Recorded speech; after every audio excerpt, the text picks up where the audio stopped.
It's a fashion that sheriff's deputies want to warn parents about. Fad is turning dangerous in some schools. One estimate says there are something like 10,000 emos in the capital alone. The acting of the fashion is where the more depressed you look, the more points you earn. There's a point system with this fashion, an emo scale is what they call it. You can earn a point or two for wearing tight, worn sweaters, more points if you cry a lot, and a few more if you catch yourself, and you hit the jackpot if you attempt suicide.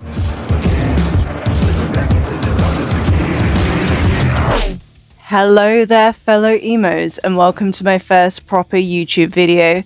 In today's episode, I will be exploring the Daily Mail versus emo. So darken your clothes, strike a violent pose, and don't forget to subscribe. As previously stated, this video will be exploring sensitive topics, so if you don't feel in the right headspace to be consuming those topics, then please don't watch. I do have a bunch of shorts that are emo related, but they're kind of fun and silly, so you can watch those instead. Picture this, it's 2008, you just got done straightening your already straight hair, and you're scrolling Bebo, when suddenly you see the headline, "Why No Child is Safe from the Sinister Cult of Emo," because that's what happened to me. Before I get into this story, I need to explain what the Daily Mail is. The Daily Mail, often referred to as the Daily Fell, is a UK-based tabloid newspaper. They're known for publishing rage bait, which is often racist, sexist, transphobic, basically the whole 9 yards. I guess you could say it's the UK equivalent of Fox News. But despite all of this, the Daily Mail is one of the most read publications in the UK. Here's a selection of the kind of things they publish.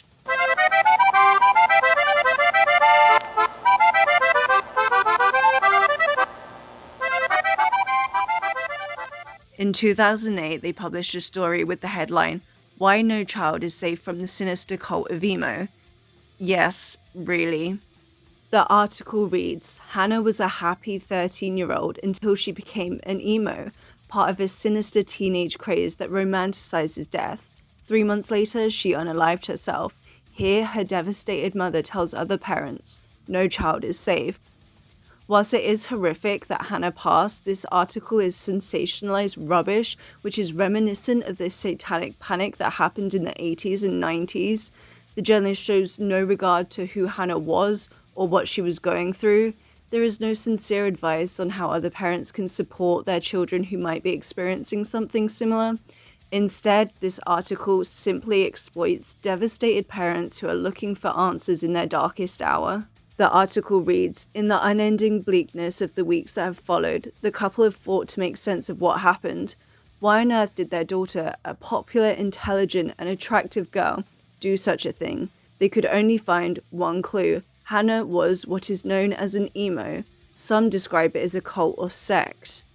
There is, though, growing concern that there is a deeply unhealthy undertone to the emo movement. Sometime before her passing, Hannah's parents, who lived in Kent, noticed scarring on the inside of her wrist.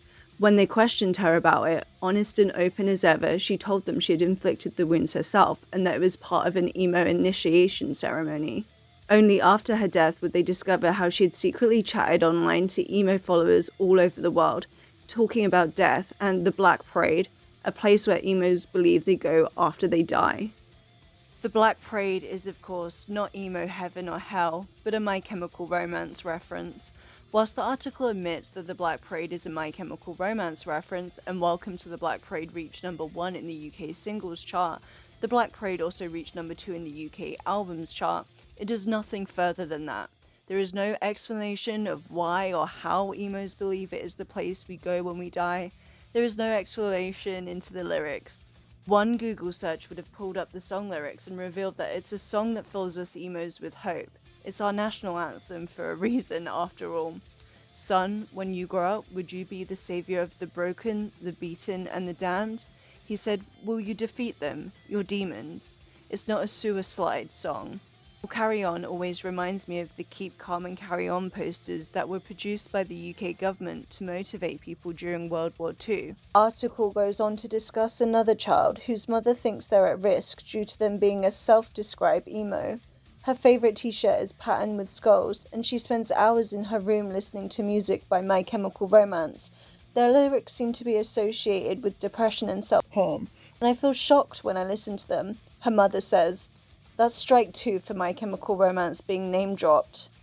However, it doesn't stop there. The article ends with another dig at My Chemical Romance. A tribute book set up at Hannah's school, one pupil left the following message: "I hope you enjoy the Black Parade. Naive, misguided, or just plain stupid." And that's always been the trouble with some teenagers. And the danger of emo.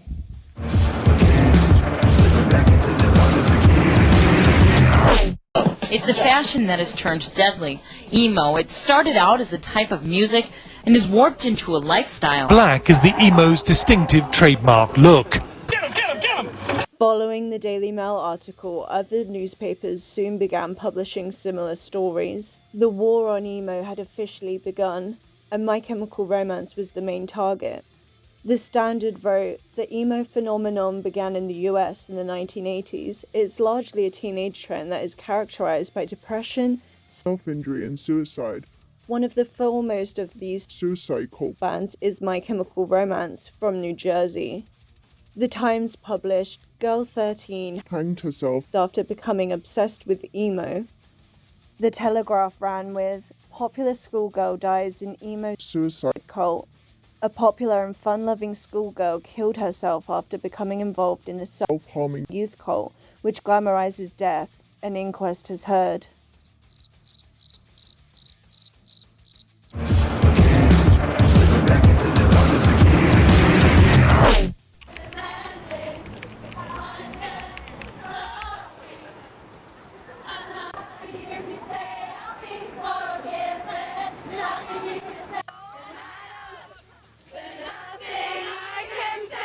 The MC Army, horrified with the Daily Mail's coverage of this tragedy and subsequent media circus that followed, protested in London.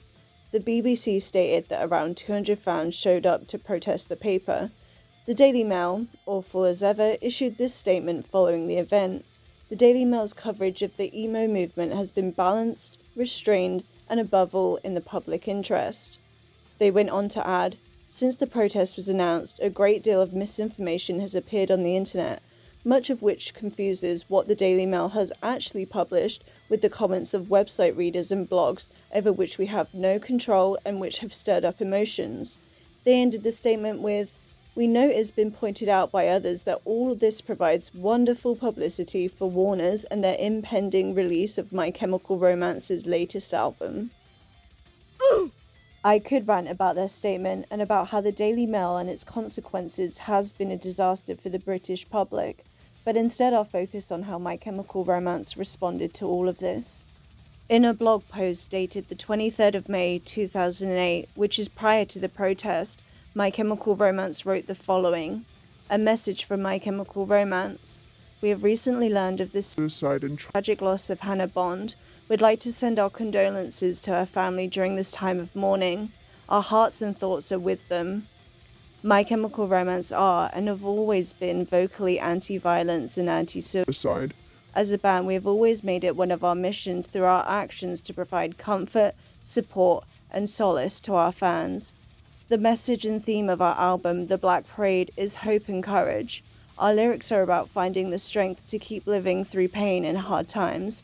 The last song on the album states, 'I am not afraid to keep on living,' a sentiment that embodies the band's position on hardships we all face as human beings. If you or anyone that you know have feelings of depression or suicide, we urge you to find your way and your voice to deal with these feelings positively."